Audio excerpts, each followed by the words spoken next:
Assalamualaikum warahmatullahi wabarakatuh. Perkenalkan, kami dari kelompok 9 ingin mempresentasikan presentasi PowerPoint dari kelompok kami mengenai manajemen sekuritas dan manajemen resiko investasi. Sebelum itu, perkenalkan, saya Juliana Elizabeth dengan NPM 1910104005. Lalu teman saya Dila Manik Arfat dengan NPM 1910104010. Lalu ada Triyeni Suciani dengan NPM 1910104012. Dan yang terakhir Reizal Fahlevi dengan NPM 1910104054. Assalamualaikum warahmatullahi wabarakatuh. Perkenalkan, nama saya Dila Manik Arfat dengan NPM 1910104010. Saya akan menjelaskan mengenai manajemen sekuritas. Sekuritas merupakan surat-surat berharga yang segera dapat dijual untuk memperoleh kas. Sekuritas tersebut dimiliki hanya dalam jangka pendek dengan maksud agar dapat segera diuangkan jika sewaktu-waktu perusahaan memerlukan dana dalam operasinya. Jika investasi pada sekuritas tersebut untuk jangka panjang, maka investasi tersebut dimasukkan sebagai investasi jangka panjang yang tertera pada pos investasi pada neraca.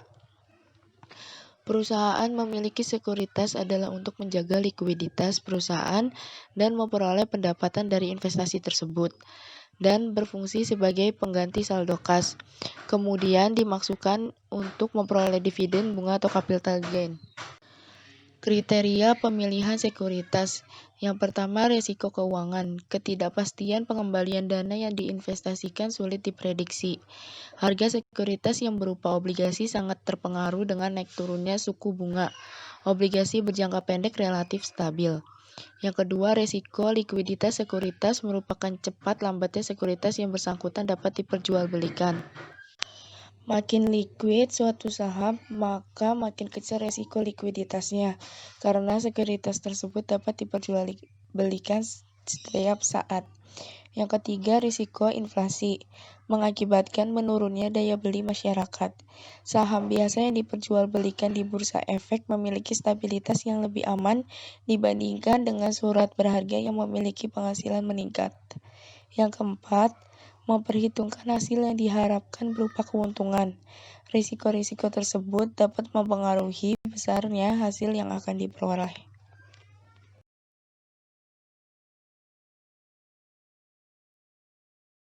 Assalamualaikum warahmatullahi wabarakatuh. Saya Reizal Fahlevi dengan MPM 1910104054 akan melanjutkan presentasi mengenai alternatif investasi pada sekuritas jangka pendek. Setelah kita mempelajari kriteria yang perlu dipertimbangkan dalam investasi sekuritas, khususnya sekuritas jangka pendek, berikut ini beberapa alternatif sekuritas yang sering diperjualbelikan di Amerika atau di Indonesia. Yang di Amerika itu ada Treasury Bills, Federal Agency Securities, and Negotiable Certificates of Deposit, and Commercial Paper Money Market Mutual Fund. Di Indonesia ada saham, obligasi, sertifikat Bank Indonesia, sertifikat deposito, surat berharga pasar uang, dan commercial paper. Sertifikat Bank Indonesia memiliki prinsip seperti T-bills di Amerika. Ini merupakan surat berharga atas unjuk yang diterbitkan dengan sistem diskonto oleh Bank Sentral sebagai pengakuan hutang berjangka waktu pendek kurang dari 1 tahun. Sertifikat Bank Indonesia diciptakan pertama kali pada tahun 1970. Kemudian ada sertifikat deposito atau Negotiable Certificate of Deposit, merupakan instrumen keuangan yang diterbitkan oleh bank yang berupa deposito berjangka. Sekuritas ini biasanya merupakan sekuritas atas unjuk dan menyatakan sejumlah deposito tertentu dengan tingkat bunga dan jangka waktu yang tertentu pula. Kemudian ada surat berharga pasar uang atau SBPU, merupakan surat-surat berharga jangka pendek yang dapat dijual belikan secara diskonto dengan Bank Indonesia atau lembaga diskonto yang ditunjuk oleh Bank Indonesia. Surat berharga pasar uang ini diperkenalkan pertama kali tahun 1985. Lalu ada surat berharga yang banyak digunakan oleh pengusaha, yaitu adalah commercial paper. Commercial paper merupakan surat kesanggupan membayar sejumlah uang tertentu pada saat jatuh tempo yang tidak ada jaminannya. Namun demikian, pada prakteknya, commercial paper ini disertai dengan jaminan seperti kemampuan perusahaan memperoleh keuntungan dan jaminan bank garansi.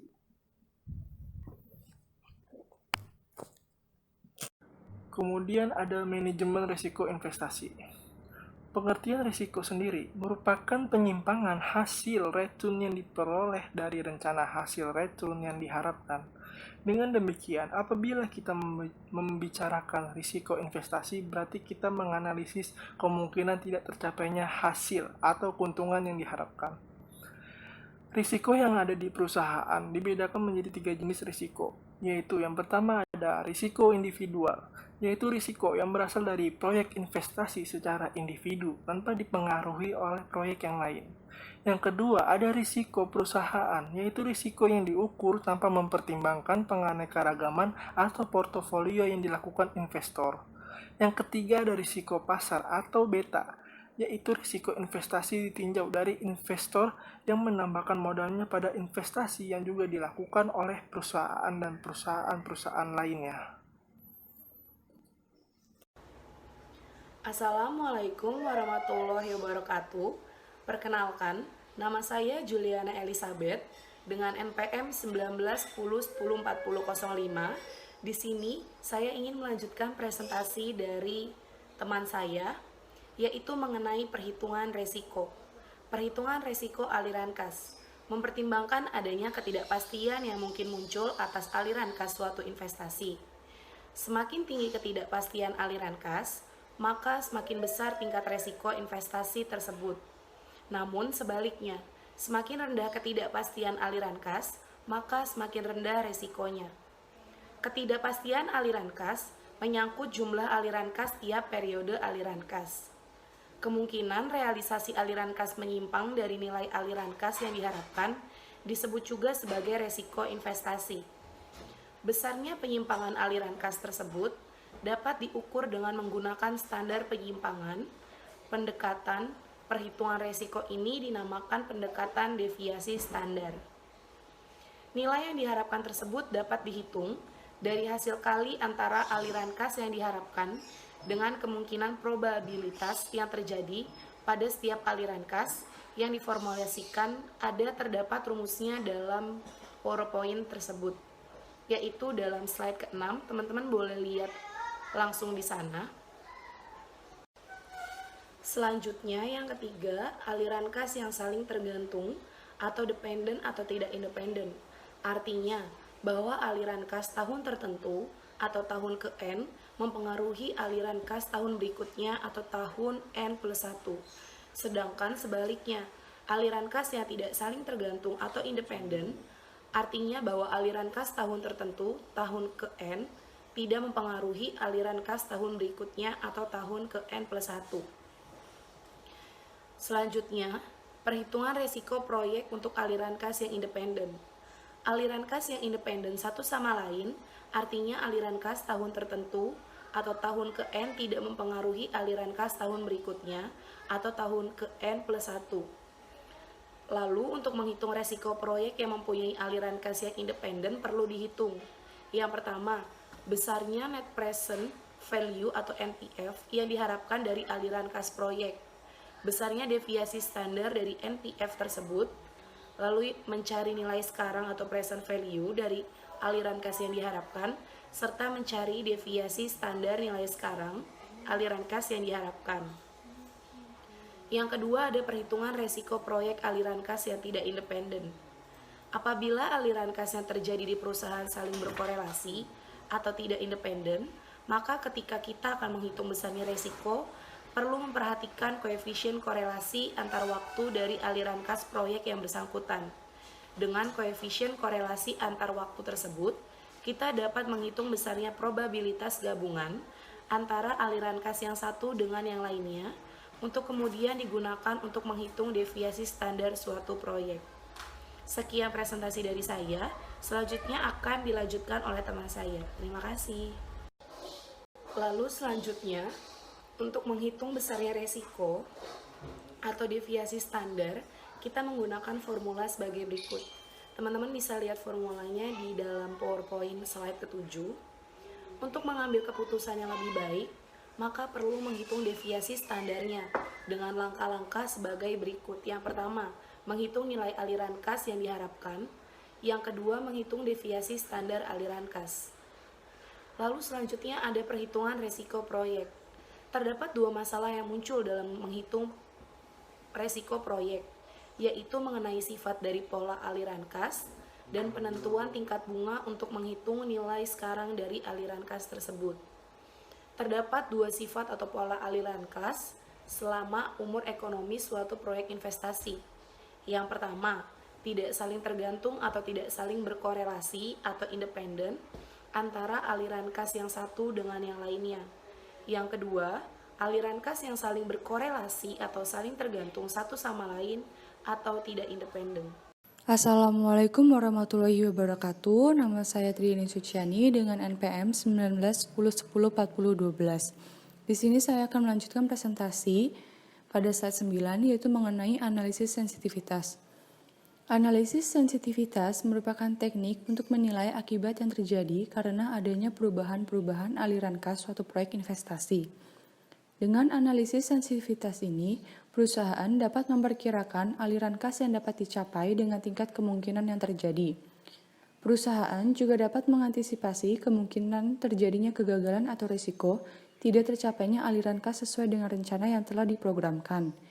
Analisis sensitivitas sebenarnya pendekatan yang cukup sederhana untuk menentukan besarnya risiko suatu proyek. Pada pendekatan ini, perusahaan hanya memperkirakan keadaan yang mungkin terjadi di masa yang akan datang sesuai dengan pandangan perusahaan. Semakin kecil aliran kas yang ditimbulkan dari suatu proyek sebagai akibat adanya perubahan yang merugikan dari suatu variabel tertentu, maka semakin kecil nilai yang diharapkan dari proyek tersebut. Analisis sensitivitas memiliki tujuan yaitu untuk melihat apa yang akan terjadi dengan hasil proyek jika ada suatu kesalahan atau perubahan dalam dasar perhitungan biaya atau benefit. Contoh soal, proyek investasi perusahaan beta yang berumur 5 tahun membutuhkan dana sebesar 8 juta rupiah. Tingkat keuntungan yang diharapkan sebesar 15%. Perkirakan aliran kas yang diharapkan dari proyek tersebut adalah sebagai berikut. Dapat dilihat, berikut adalah tabel aliran kas proyek investasi perusahaan beta. Dari aliran kas yang masuk diharapkan, maka kita dapat menghitung besarnya NPV dari proyek tersebut dengan menggunakan tingkat diskonto sebesar 15%, yaitu NPV sama dengan minus 8 juta tambah sigma pangkat 5, 2.440.000 per dalam kurung 1 plus 0,15 pangkat 5, sama dengan minus 8 juta ditambah 2.440.000 dalam kurung 3,3522. NPV sama dengan minus 8 juta ditambah 8.179.368. NPV-nya sama dengan 179.368. Dari hasil perhitungan, ternyata proyek beta menghasilkan NPV yang positif, sehingga proyek investasi tersebut layak dilaksanakan. Berikut adalah tabel NPV yang diharapkan dari berbagai perubahan variabel-variabel yang mempengaruhinya dalam rupiah. Dari analisis sensitivitas yang tertera pada tabel, maka dapat disimpulkan bahwa perubahan-perubahan variabel yang mempengaruhi besarnya aliran kas menyebutkan NPV proyek investasi berubah. Sekian presentasi dari kelompok kami. Apabila terdapat salah kata, kami mohon maaf. Terima kasih. Wassalamualaikum warahmatullahi wabarakatuh.